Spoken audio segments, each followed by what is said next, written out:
Back here on the KNC Masterpiece on 105.3 The Fan, it's time to talk with our good friend Travis Frederick, brought to you by Dr. Pepper and Miller Lite, the only beer for the Dallas Cowboys. Travis, is this kind of a frustrating day? How you feeling, man? I'm doing okay. You know, it's a long night. You know, when you travel back from the Northeast, we obviously get a chance to play a lot of games in New York and Philly and everything. And the afternoon and evening games get to be late nights. We got back about 1:30 last night. So just getting going this morning and trying to get the recovery process started. Has your body fully thawed from yesterday's weather? You know, being a guy from Wisconsin, I'm used to playing in that a little bit. But I tell you what, it was a miserable day. Not a lot of fun to be playing in those conditions. But you know, the fun part about football is that you do get to play in a lot of different things. You know, you play indoors, you play outdoors, you play when it's snowing, raining. It doesn't really matter. So it definitely keeps it interesting. Now, I definitely want you to be able to keep all of your holiday money and money in general, but obviously I have to ask, what do you think about the tripping call? You know, it's a tough thing. You know, I don't particularly agree with the call, but the refs have to make those calls in real time, and it's unfortunate that it came down to that, and that sort of put us in a situation where it made a really difficult spot for us to continue to try and win the game. But it shouldn't have come down to that. You know, that's one of those situations that, you know, had we been able to convert better in the red zone on one of those plays, or maybe be able to extend a drive in another situation, maybe we wouldn't have been in that situation. There were reports circulating that, you know, master of strategy Bill Belichick might have alerted the officials ahead of time to watch for you potentially tripping defenders. Have you had any coaches or anybody say anything to you along your career or along this season about potentially watching out for that because it's been an issue in the past? Honestly, I've never heard that before. I do know that each of the coaches is given an opportunity to talk with the referees and alert them of things that they might see on film that they should be keeping an eye on. You know, sometimes it's, for us, we make sure that we tell them if a defensive line is particularly apt to holding us on, you know, twist games or things like that. And other coaches are always talking about, you know, making sure the offensive linemen aren't holding, keeping their hands inside and all of that. But tripping is one that's a little unusual, and I guess there's probably a wide variety of interpretations of the rule. And so it's just interesting that two of those are called in one game. I think for the future, Travis, take a page out of Michael Irvin's book and just walk up to the refs before the game and say, hey, you're great at your job. Don't let anybody tell you how to do your job, and then they're going to be on your side. Yeah, you know, that's a great idea. I definitely have tried to do that in the past, try to be nice to the officials. You know, any little thing that can go your way is a positive. So I try to be nice to them usually, and I try to work with them. I think it's important to connect with those officials after there's a call, you know, whether it's on you or one of your teammates, to just try and figure out what exactly they saw and how we can avoid getting that penalty in the future. Yeah, and maybe even connecting with them for dinner afterwards, just to kind of, you know, lay a good foundation of friendship. But also, at the same time, you know, the compliment sandwich is a good way to go about things because everybody loves sandwiches. So yeah, I mean, sandwiches are pretty delicious, I have to say. Yes. That's a bold claim you just made there, Travis. That sandwiches are pretty delicious? Yeah. I mean, why is that? I don't know. That's not a hot take at all. Yeah, that was kind of my point, but you'll get down our idea of sarcasm in the future as well. Okay, all right. We'll get used to this.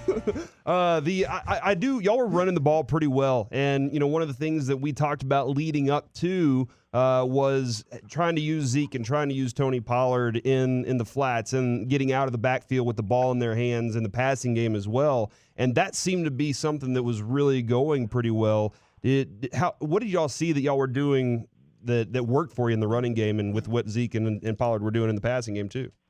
You know, I think it's really interesting when you get to watch Zeke or feel, you know, play with him, but just feel when the game starts to hit for him and that he starts to get on a roll and starts to make great runs. And you know, we do our best up front to make as big a holes as we can, but that's not always it's not always possible, and sometimes it's not always enough. And so a lot comes down to those guys being able to find the crease and try and find the spot where they got to stick it up in there. And Zeke was definitely doing really well yesterday, and it's fun to see when TP gets in and gets to change things up a little bit. And watching him out in space is truly a wonder. So it's fun when the quarterback gets to get the ball out to those guys on checkdowns in the flats, because anytime that you get those guys, Zeke or TP, out in open space, you know that there's a chance for a big play. As I'm sure you can guess, a lot of discussion about the 3rd and 7 and then kicking the field goal to make it 13-9. I'm curious whether it's in that specific scenario or more broadly, how often are you told, like even on a 3rd down, hey, this is 4-down territory no matter what, or is 4-down territory depending on what happens on 3rd down? Like how often do those discussions take place, seeing as how you only have not that long to get the play as well? Honestly, those conversations are a conversation that I never have. Those are things that go into the quarterback, and the quarterback generally houses that information. So I'm not exactly sure how often that happens, but I do know that when you get down there where you're considering going for 4th down, it is helpful to know earlier on, and that, on that 3rd down, you don't have to get the 1st down. If there's an opportunity to get close, you can take that knowing that you're going to go for it on 4th down. Did anybody in that particular situation express to you that this is maybe 4-down territory or probably 4-down territory? No, I wasn't in a position to hear that. Gotcha. And also, we just get in the huddle. Dak gets playing in his headset, and then passes that on to us, and we try to execute the best that we can. We got Travis Frederick hanging out with us here on the KNC Masterpiece. We got Thanksgiving game coming up this Thursday as well. You'll see Travis making some plays there. The owner after the game seemed very frustrated. He used the word frustrated a number of times regarding how good the talent is and where this team is at the moment. Do you, in your interactions with Jerry, have you ever been able to get a good read on when he's happy and when he's not? I think so. I think he's pretty overt with his feelings. I haven't spent a ton of time talking with him, but anytime I do, you can tell he's generally when I'm talking to him, he's happy to be around. He's happy to be in the locker room, excited for an upcoming game. Sometimes he's disappointed in a loss in the locker room after the game, and those are feelings that he wears on his sleeves. How, Corey asked you earlier about your body sort of thawing out from the cold weather, and we were joking about that. But in reality, from a typical week, is there a time in the week where you feel like, okay, my body is back to normal now? Like, does that happen on a Friday? Is that a week-to-week thing? And how does that make the preparation for a Thursday game after a Sunday so different?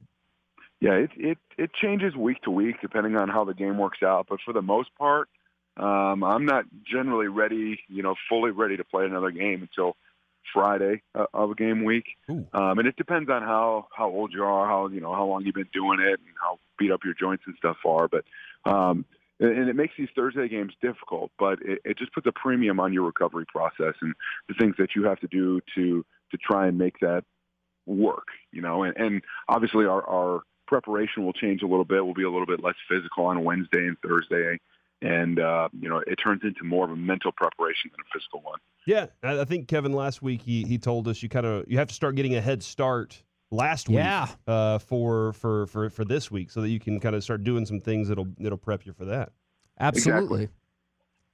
Exactly. It's important that you focus on it throughout the course of the week last week, trying to do as much as you can, even if it's more than you normally do, and you might be, quote unquote, over-recovering. So that this week it makes it a little bit easier. And obviously this week we'll spend a lot of time focused on the stretching and the ice and all of the recovery pieces that we use. Now, I have to ask this or I wouldn't be doing my job. I just heard that alarm going off. You're not in the midst of stealing a car, are you? I bet he is. I'm not. It appears I'm watching a car being stolen. Oh, no. No, I'm not. Did we do something? Or yeah. Two breaking moments. It looks like, I'm just describing the scene. There was a truck, and there was people in the truck, and then when they opened the door to get out, the alarm went off. So, I don't know, somebody locked them in, and they were trying to get out. I don't know what the deal is. Perhaps, they were trying to keep them contained, and they figured out they could get out. You seem shockingly unconcerned about this obvious crime in progress. Well, it's because now they're just relaxing outside of the truck. It's not like they're trying to get away or anything like that. So they seem unconcerned that I'm watching them. So that makes me unconcerned about what's happening. Okay, that's good. That makes a lot of sense, actually. So going into that Thanksgiving game, I'm curious. I know from a preparation perspective, it would probably be no different than a regular Thursday game, but the Thanksgiving game around here for the Metroplex, it seems like it means so much more. I know growing up in the Metroplex, same with Corey, you plan like your family get together around that Thanksgiving game. Does that particular game feel any different for you, or do you not have time to look at it in that perspective when you're in the middle of a playoff run? I think you hit it right on the head there. I don't think you have time to look at it in that perspective. Things change a little bit for us, obviously, with it being Thanksgiving, the holiday. A lot of guys have family in town and things like that. But as far as the game being any bigger because it's Thanksgiving, I think it's a little bit false. For us, it's important that we win as many games as we can, and this is the next round of the schedule, so it's important that we can get a W on Thursday. Do you prepare any different for halftime? Because if I'm not mistaken, is the halftime not a good little bit longer? The halftime is longer, which can be a little odd, but it's also very helpful. In my opinion, I think halftime is really short. By the time that we get off the field back in the locker room, you have pretty minimal amount of time to get what you need to get ready for the second half and come back out. So sometimes a little extension in the halftime is nice. Now, Frank Gore is who you guys are going to see on Thursday, and he went into third place all-time rushing yards in the NFL. And I just want to know if you're going to take some time to go congratulate him on his future Hall of Fame career, no matter what Kevin says that he's not a Hall of Famer. I don't unless I know the guys from a previous background. I don't generally reach out to them before or after the game. We get a chance to meet a lot of different guys through a lot of different situations, and I've never met Frank, but I'm really happy for him, and he's been a good back for a really long time. Well, I want to say I'm really happy for you, Travis, for previously making a first-team All-Pro selection. I feel like that's a vital part of a component for a Hall of Fame career. Some people don't have that. Oh, my God. Sorry, you're being dragged into our Frank Gore Hall of Fame argument. It sounds like it. All right, well, we appreciate the time very much this week, and you call us back if something else changes with that truck situation, all right? Still sounds kind of sketchy over there. That sounds great. I'll keep you updated. Later, Travis. Take care.